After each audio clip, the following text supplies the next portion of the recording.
Hello everyone, hope you guys doing well, and in today's video we will teach you what is the game development and what are the basic stages we have to know before we are part of game development.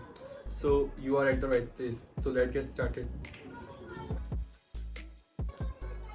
Alright, let's set the stages. Game development is like building your own playground and you have to decide the rules, the characters and how everything works.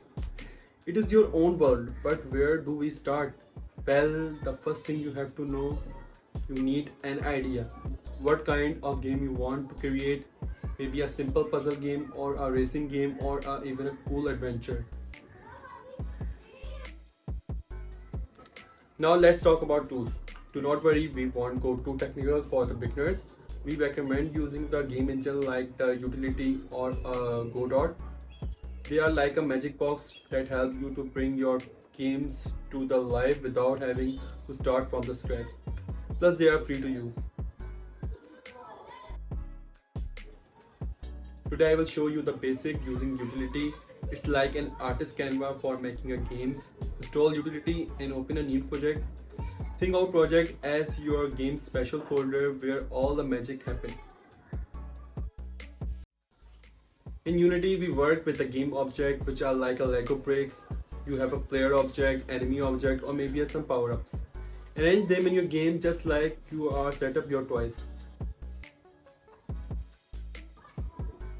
Now let's make things move. We will add some simple codes to control our player. Do not worry, it's not like telling your character how to behave in the game. We will start with the basic and you will be surprised how quickly you catch on it. Hit that play button in Unity and see how the game in action. This is an exciting part. You'll probably run into some delay, but that's okay. Learning from mistake is a part of from the game development journey. There you have it, our quick journey into the game development. Remember, it is okay to start with a small, dream big, experiment, playground, and the most important, you have fun. In the next video, we will explore adding more features to our game. If you enjoyed this video, give a big thumbs up, subscribe, and let us know in the comment your thoughts. Until the next time, happy coding.